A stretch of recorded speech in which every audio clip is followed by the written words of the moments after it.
Hola, bienvenidos a la Universidad Católica de Colombia. Me encuentro en la clase de Derecho Internacional Público. El día de hoy explicaremos el tema el soft law en relación con la Declaración de los Derechos Humanos.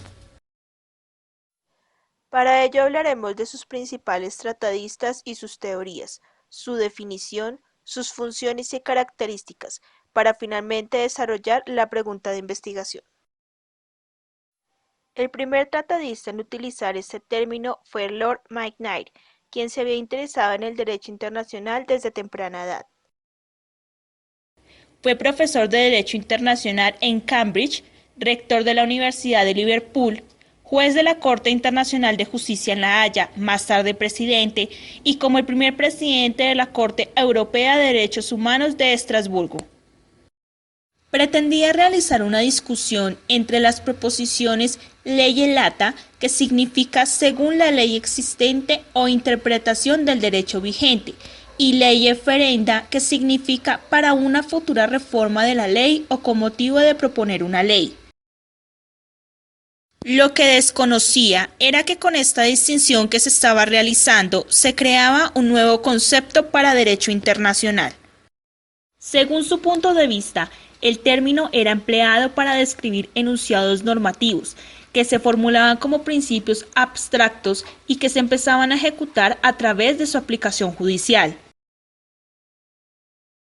Otro de los tratadistas fue Julio A. Barberis, quien fue abogado de la Universidad de Buenos Aires, doctor en Ciencias Jurídicas de la Universidad Católica de Argentina y juez de la Corte Interamericana de Derechos Humanos.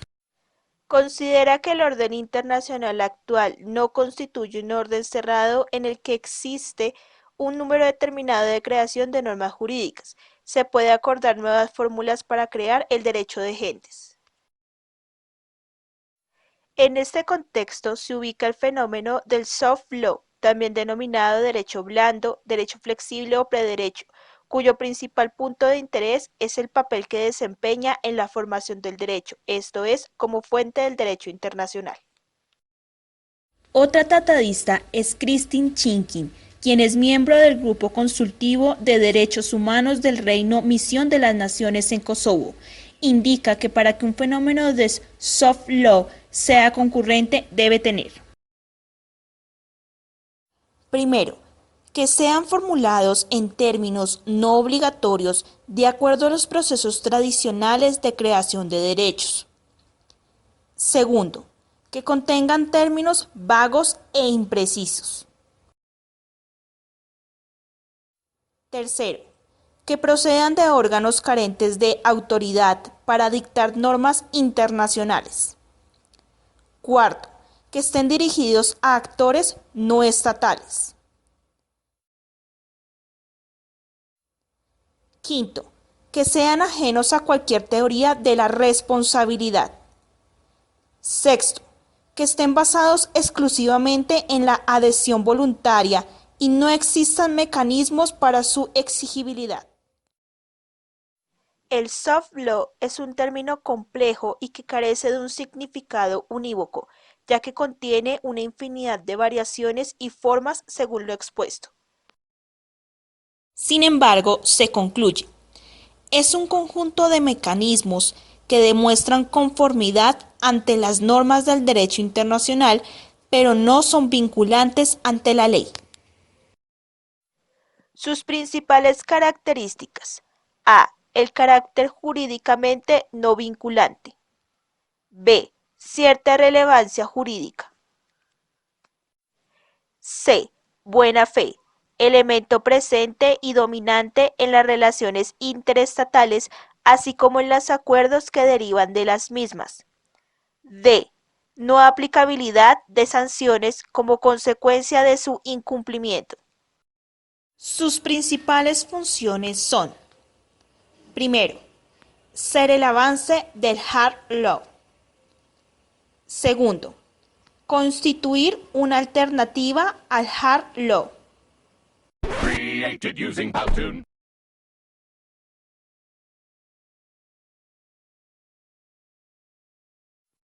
Tercero, servir de complemento al hard law. Cuarto, constituir un parámetro interpretativo del hard law. Recordemos que el concepto de hard law, en esencia, se refiere a los tratados y reglas adoptadas por los estados. Una vez adoptados, estos se vinculan ante la ley. Teniendo en cuenta lo explicado, se genera nuestra pregunta de investigación. ¿Quién determina el alcance jurídico del fenómeno soft law en la Declaración de los Derechos Humanos?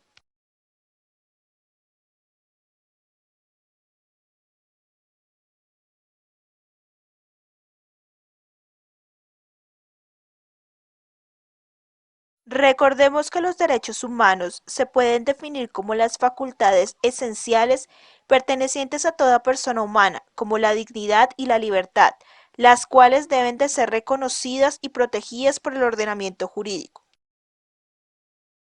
La técnica formal del soft law se refiere a una primera etapa del proceso de formulación de la norma, la cual consiste en el arte de legislar.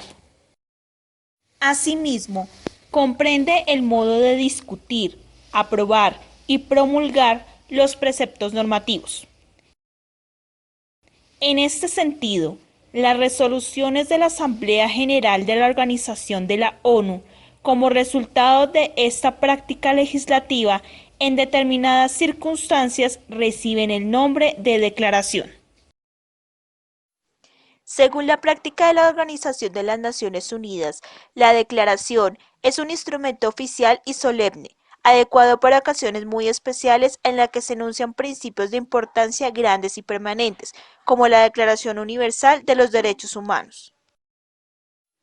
Por lo anterior, podemos deducir que la declaración es un soft law, ya que no tiene el carácter coercitivo que posee un hard law, es decir, la incorporación al derecho interno de los estados quien determina que puede ser obligatorio, ya que como sabemos, la declaración no es vinculante en todos los estados.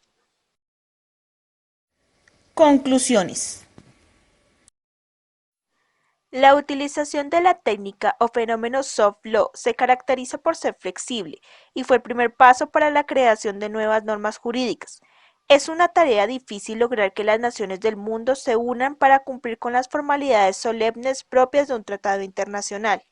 Sin embargo, ha ocurrido una transformación en la técnica legislativa en materia de derechos humanos internacionales, la cual parte de la aplicación del fenómeno soft law, que permite la creación de esas declaraciones con la finalidad de generar nuevas normas que puedan ser aplicadas en los estados sin estar vinculadas en el ordenamiento jurídico. Para ello, la continua motivación que emerge de la comunidad mundial ha permitido la aplicación tanto de la técnica legislativa clásica utilizada para la creación de los tratados internacionales como la técnica legislativa moderna del soft law. Mediante la participación de los sujetos del derecho internacional con el objeto de garantizar la efectividad de los sistemas de protección de los derechos humanos. He finalizado con la presentación. Agradezco a todos su atención y nos veremos en una próxima oportunidad.